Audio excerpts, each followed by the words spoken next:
What was Rav Soloveitchik's position on one Jew being Moser, telling the authorities of the activities of another Jew, specifically in the realm of potential financial criminal behavior? Okay, so this came up in conversation with the Rav in connection to a scenario that my own sister, the same sister from Chashmonaim, when she was a whole 18 years old and was teaching in one of the affiliated Beis Yaakov network schools. I'm not going to mention the school. I'm not going to mention the principal, but the principal was receiving funding for the salaries of the young teachers from the state of New York. He was giving the teachers their checks of the salary, but was demanding 2/3 of the money should be contributed back to the school. So that's a kickback scam. And the young ladies were actually, they were still making some money, even though they were earning 1/3 of what the government was paying for these salaries. And my father asked me, asked me if I can ask the Rav what he thought about this practice, knowing that the Rav would regurgitate just to hear something like this going on in a Torah-inspired institution.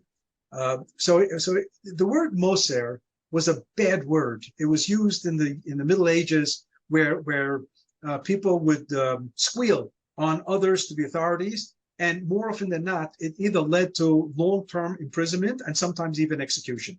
And therefore, Jews never talked against other Jews to the authorities. And that became very much part and parcel of the enclosed Jewish community, almost an unwritten rule. But now we're talking about a scenario, a culture, a society was very different. We're not talking about going to the district attorney and reporting about this kind of illegal activity where somebody's going to be incarcerated for life and maybe even executed. We're talking about preventing a larger Chilul Hashem. There's no question that this is a Chilul Hashem when this story goes public. The Rav is of the opinion that it is better to expose a small Chilul Hashem than let it get out of hand, because there will be a day where it will be exposed on a larger level, and the Chilul Hashem is going to be even greater. And indeed, in this particular scenario, the individual involved years later was tried, convicted, and went to jail, and the situation was much greater than simply a kickback scam. The Rav believed that the financial side of an institution has to be run according to Torah, no different than the kashrut, the food that people eat. He used to quip and say that to be frum, to be religious, in the first 3 sections of Shulchan Aruch that deal with davening, Orach Chaim, and Shabbat and Yom Tov, and with regard to kosher, Yoredeya, and with regard to marital issues, Even Ezer, there people are very frum, very religious. When it comes to Choshen and Mishpat, the 4th section of Shulchan Aruch, the Rav said all of a sudden,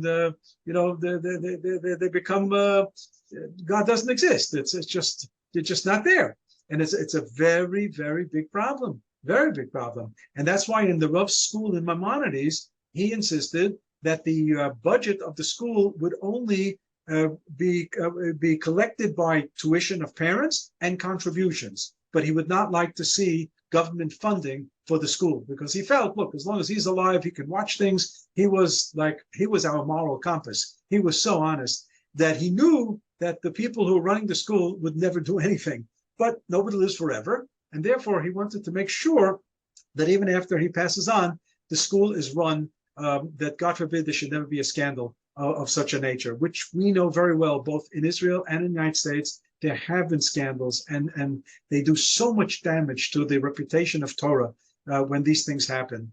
And what happens is that some of these gangsters, and I have no other word for it, hide behind the Moser, and they know that most Jews won't go to the authority, and that's how they get away with it. And this has to be stopped.